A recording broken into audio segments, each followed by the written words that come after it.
Hi, welcome back. In this installment, I want to talk about hammer fists. This is a part of our upper body hand striking arsenal. I think it's a very important part, and I wanted to go ahead and share that with you today. In our boxing 10 count, angles 3, 4, and 5 are all hammer fists. Immediately, we start to see some of the carryover from our stick fighting drills. We see the angles and the sinking energy that we put into it. So we have angle 3, 4, 5, and we're sinking because they're all downward blows. I'm going to show you a variety of techniques in no particular order, just to see a sense of how this will apply. And before I do that, I wanted to explain to you why I like the hammer fist so much. The lead hammer fist in particular can replace the hook, and for a lot of people this is a very smart thing to do, particularly for those people to which the hook punch is a physiological impossibility. People with shoulder impingement syndrome or pathologies of the shoulder probably should not be doing hook punches. In fact, anybody who feels pain after working the heavy bag with hook punches really in the long run should not be doing this. The lead hammer fist really gives us a very useful alternative because it lands externally rotated. It doesn't cause that compression of the shoulder. Anybody that has difficulty or should not be doing things like upright rows or heavy bench pressing should not be doing hook punches, in my opinion, of course. So the lead hammer fist gives us a pretty decent alternative. The thing about it is you need to make sure that you don't land in a hyperextended position or a externally rotated position. So you want to land where it's slightly forward of perpendicular to the chest. So you want it slightly forward. You don't want to be landing in a locked position where you're going to injure the shoulder. And secondly, you want to make sure that there's follow-through. Unlike straight punches where you hit and retract with snapping, here you want to drag through. This is going to go a long way to protect the shoulder. So, Oz, let me borrow you for a moment. If we were to take the classic 1, 2, 3 combination, where we have jab, cross, hook, where I go jab, cross, hook, and replace the hook with the hammer fist, I can still use that very same combination and protect my shoulder if my shoulder is uncomfortable with the hook punch. So it may look jab, cross, hammer. I could use this even if my shoulder is healthy to add variety to it. For example, he may have a good defense against the hook and I want to change the way it looks coming in. That may be one of the reasons. If we were to take just the 3 punches in the series, there's a lot of usefulness to them.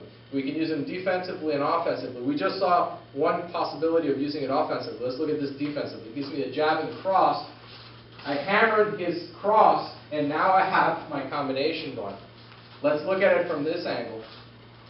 He gives me the jab. Wow! I hammered this down, opening this side up very nicely. Bang, bang, bang. I could do it off the lead punch, off the jab, and walk it out, and then come in. Gives me the jab, I walk it out.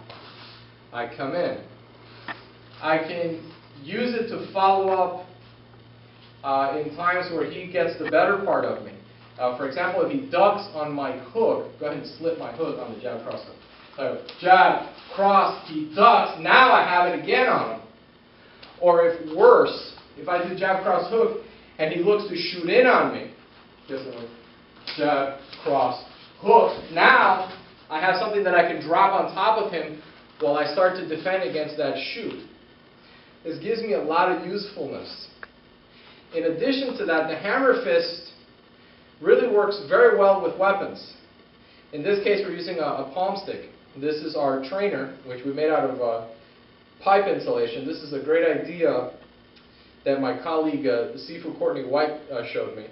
And we use these fairly regularly in class. This represents a palm stick, but it's squishy. It's pipe insulation. Say he gives me a jab, boom, I injure the hand. He gives me a jab and a cross, boom. Now I have an opportunity to hit him with a weapon. I haven't changed my fighting and my fighting style to accommodate the weapon. Rather, I supplemented what I'm currently doing with the addition of something that fits in very nicely. In this case, it's the palm stick.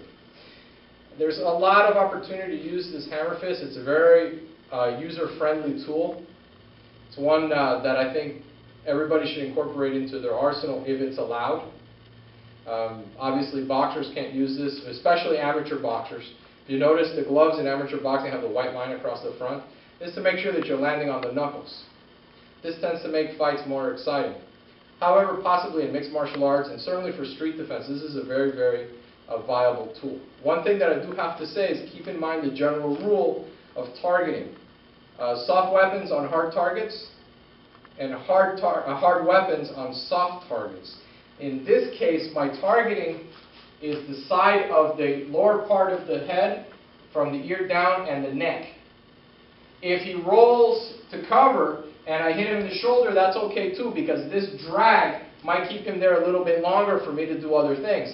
So it might be that I came in, jab, cross, and then my hammer, he rolled on it, and I hit him here. That's okay, because this will create some drag, and it might allow me to keep him down just long enough to put something else in there. So there you have a brief example of how we incorporate hammer fists into our hand striking arsenal. I hope you guys enjoyed it. We certainly are enjoying ourselves filming these, and until next time, take care.